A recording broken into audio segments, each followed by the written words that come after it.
So what we're going to do here is going to set up a series of compounds, also add some comments to make this graph easier and clearer to read. First of all, I've got a couple of places I want to just work on here. For instance, we have this point position, go into two areas, just going to duplicate this, Control C, Control V, and just make sure these are separate. Just makes it easier when I create the compounds to see what's going on and less inputs and outputs to worry about. So that in also allows me to keep the graphs a little more separate and cleaner. Anything external like this grid, I want to make sure that stays outside any compound, so I can always feed things in and make sure this remains a portable feature. So I'm going to pick all these parts here for the first part. This one here creates the deform distance. Right mouse button, create compounds. We can go in and edit that compound properties, give it a name.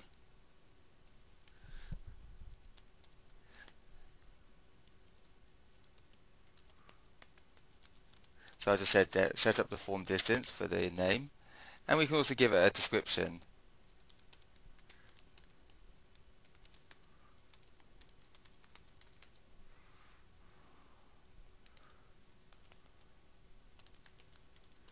So I just said set up the deform distance for the bulge as a comment. We can go inside this, and there's a couple of outputs I want. We have the in name we need, of course, but there's also the factor here. We can just drag from the expose input to the factor, and we have these two outputs now. We can change their names by just right mouse button renaming. We'll call this input name, or input object name maybe, rename, so we know it's for an object. And factor, we'll just change that to rename that one to scale. Okay, because it's kind of a scale of this effect. If we double click on here, we can test these out. We've got a little scale factor here, and it doesn't always update immediately, but if I move this up and down, we'll see it a little better here.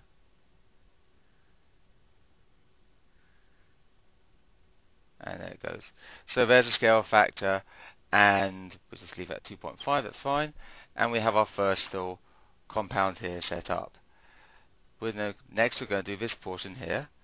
Take all these parts here, right mouse button, create compounds.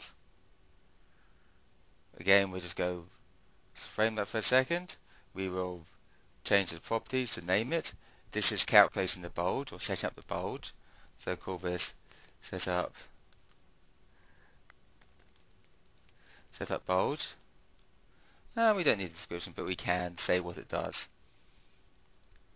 Let's say quickly set up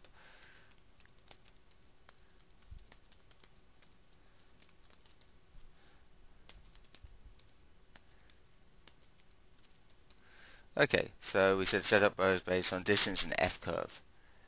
Hit OK. We'll go inside this one again and give it the correct outputs. We want to definitely see the source start and end.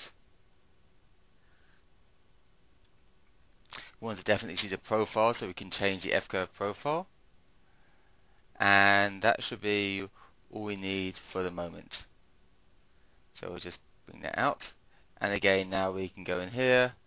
You can see I've got our start and end. If we can increase the end to adjust how it updates, be a little slow to recording, we can see again that adjusting. So everything is again working pretty well here, and we've got the profile we can edit as well. Next we're going to go down and do the final compound here, and this is our one that does the raycast. So again, we pick all the parts, leaving the grid outside of this. Right mouse button, create compounds, change the compound properties, quickly name this one.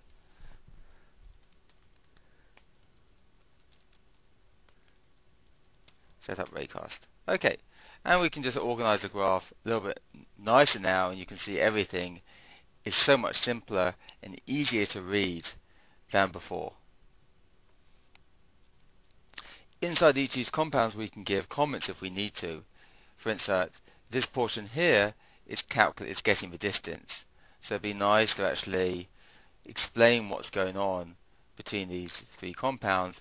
We can use one of the comments, and there's a comment group, and you can just drag these in and then resize them and place them over a series of nodes. Just to explain, here's something that's happened within these nodes. And you can double click on it, give it a name,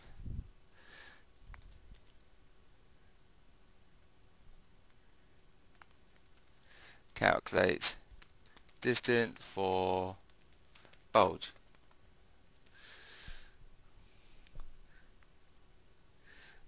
Hit apply, and there we are. But you can also give these colors as well if you want to. And we can just go in here. It hasn't updated, but it'll update when I go out in and out. It's being a little finicky at the moment. There we go. And again, with the deform distance, maybe we just add a small comment here.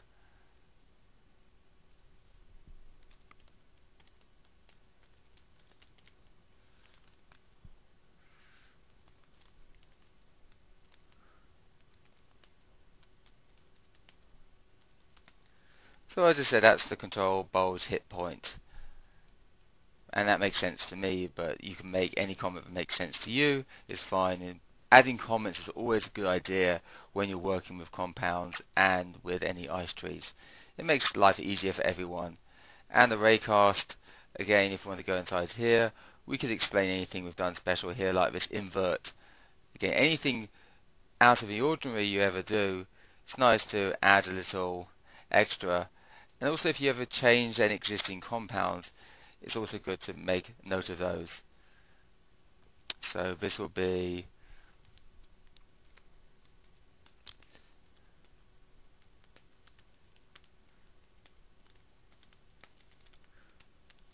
so I just said it sets up direction,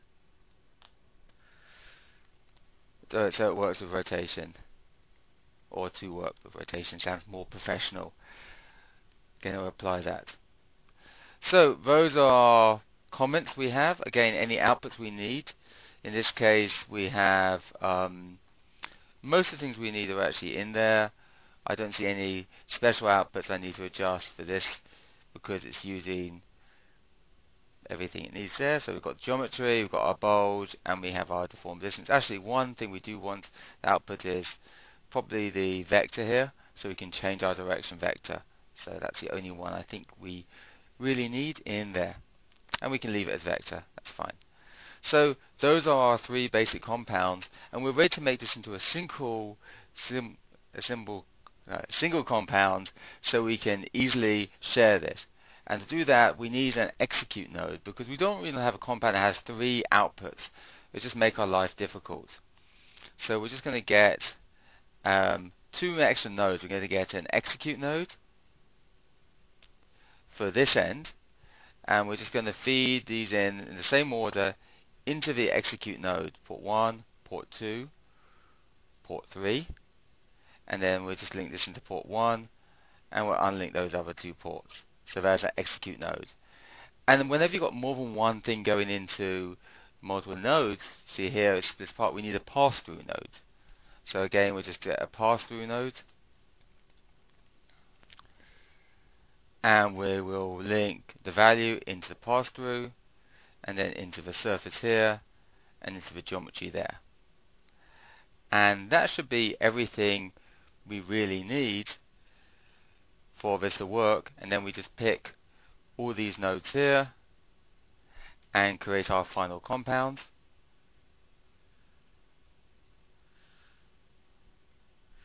And this is a compound we could export if we wanted to.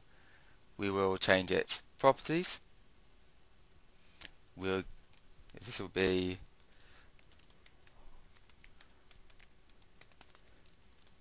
deformed by a surface. We can say where we want to put it.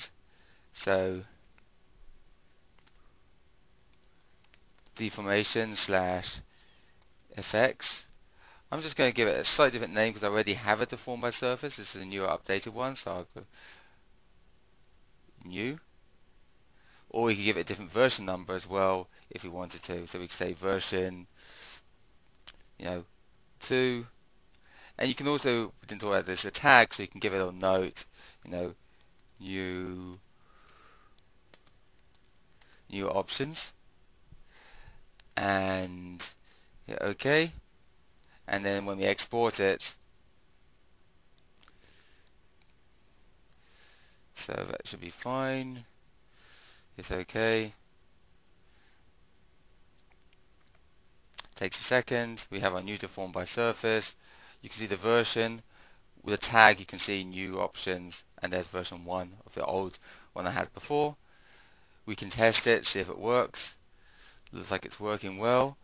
We just want to give a few more options out, just as we had before. So we want to make sure the scale, the source start, source end, profile, and direction. We change this from vector to direction.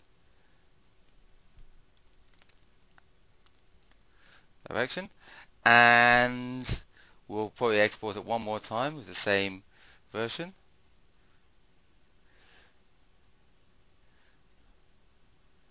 Overwrite that because it's just a few small changes. We could have made a new version if we wanted to. And here we are. There's our deform by surface compound. We have all our controls. We have a scale control here. We have where it starts and ends. And we have our profile as well. So we have a lot of options in here, and everything is working pretty well. So I'm happy with this. We can change our direction. There's more we can add to this if we want to, and we'll do that in the next example. We'll add a couple more features because we're going to create an effect, and I need a few more features to make it work even better.